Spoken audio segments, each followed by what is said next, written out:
jirtanitti nageenya waaqayyoo isiniif haa baay'atu. Egaa guyyaa har'aas viidiyoo hedduu nama gaddisiisuun walitti deebineetii jira jechuudha. Obboleettiin keenya akkuma nama kamiyyuu nan hojjedha ofan jijjiira maatii gootan jijjiira jettee biyyaa baate har'a garuu ija ishee biyya ormaa keessatti dhabdeetii jirti jechuudha. Jechoota ishiin dubbatte keessatti isa dhugaa dubbachuudhaaf hedduu tokko na gaddisiiste jechuudha. Maal jedhee maatii kootitti gala qaama guutuu isaan biraan bahee qaama hir'uun akkamitti maatii koo biratti galatti inna ija isheen girii daa'ima arabaatiin itti fakkaate kan akkana godhe yookiin balleesse yaalii gahallee waan argatti natti hin fakkaatu akkasumallee furmaata hin qabu naan jedhanii jette biyya kootitti yoon galee nayyaalama yaalii gahaa argachuu hin danda'etteerti waaqayyoon ishee haa fayyisu.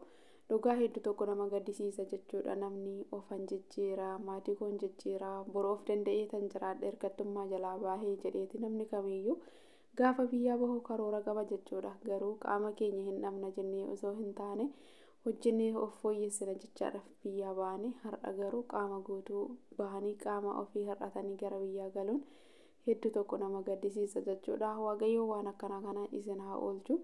Warroonni daa'ima eegdanillee jabeessatii of eegaa sababiin isaa daa'imti isaanii yoo meeshaa harkaa qabaatti meeshaa sana nama darbachuu dandeessi nama booccaruu dandeessi waan garaagaraa jechuudha.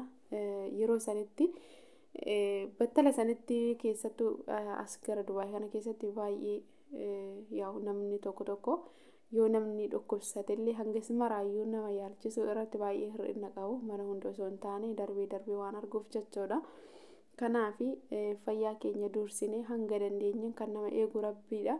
Garuu rabbii gaditti mootii nuti of eeguun dirqama keenyaan isiniin jechuu jaaladha.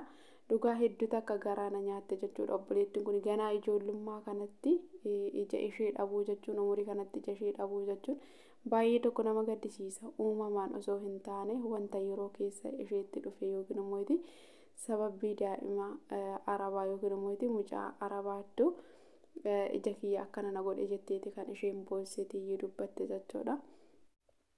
Baay'ee nama gaddisiisa. Waaqayyoon isin haa eegu waan akkanaa kana daa'imas yoo eegdan of eeggannoo gochuun barbaachisaadha hanga nuu danda'ame jechuudha. Maaliif yoo isaan tasa nama rukutan bakka isaan nama rukutan hin beektu daa'imti yeroo nama waliin talaaffaatu ijoollee isaaniitis immoo waliin talaaffa'uu dhiisuun barbaachisaadha. Waliin talaafa'uun hin barbaachisan isinin jedha.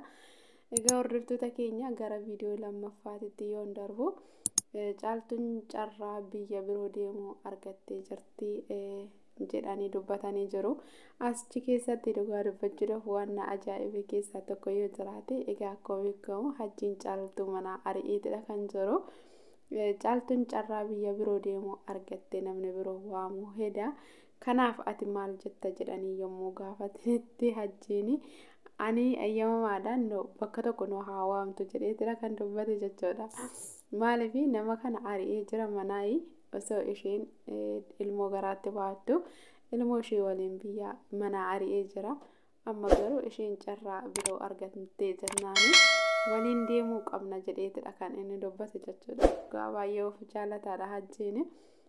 Yaa hojiin isaanii firankis ta'u garuu hedduu tokko namatti tola jechuudha. Maaliif nama kaleessa jibbee osoo dhugaayyuu ta'e nama kaleessa jibbee har'ammootu yeroo namni kun carraa argatutti nama kanaas hin barbaadu jedhee erga ofirraa ari'ee booda namni kun carraa argate namni biroo waggaa waamu anis waliin waamamuun qaba anis ishee waliin deemuun qaba jechuun sheemii guddaadha asirratti jechuudha.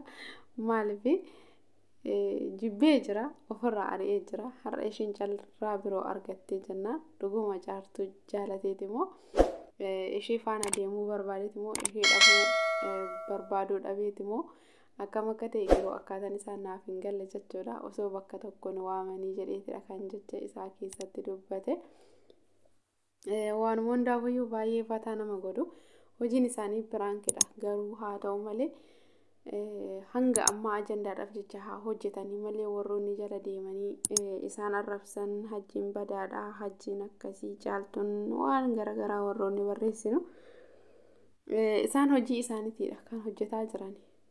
Garuu nuti immoo wanta hin beekne irratti jechoota hamaa waan garaagaraa isaan hin jenne arrabsuun hin barbaachisa jedhee hin yaadu jechuudha.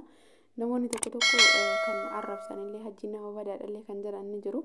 Garuu piraankii yookiin immoo akka ajandaa tokkootti akka isaan hojjetaa jiranidha kan argisiisaa jiru. Ani akkan hubadhetti akka nama tokkootti malee dhuguma hajjiin nama badaa akkasii ta'ee har'as immoo dhuguma hajjiin caaltuu mana ari'ee jedheeti yaaduu ani hin danda'u jechuudha. Fakkeenya viidiyoo isaan tanaan dura hojjetan keessatti caartuun carraa biyya biroo deemuu argattee jirti jedheeti kan gaafate.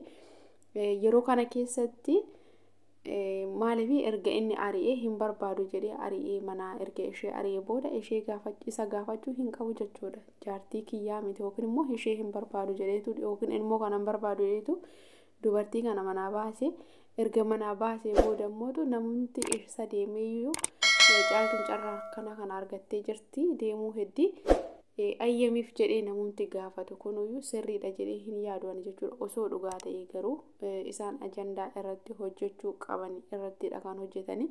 Garuu nuti immoo hajjiin nama badaadha caaltuun nama akkasiiti jenne waan hin beekne keessa gallee borcuun illee hin barbaachisu. Egaa yeroo baay'ee yeroo tokko koomentii jalatti warroon isaan arrabsan illee ni jiran jechuudha.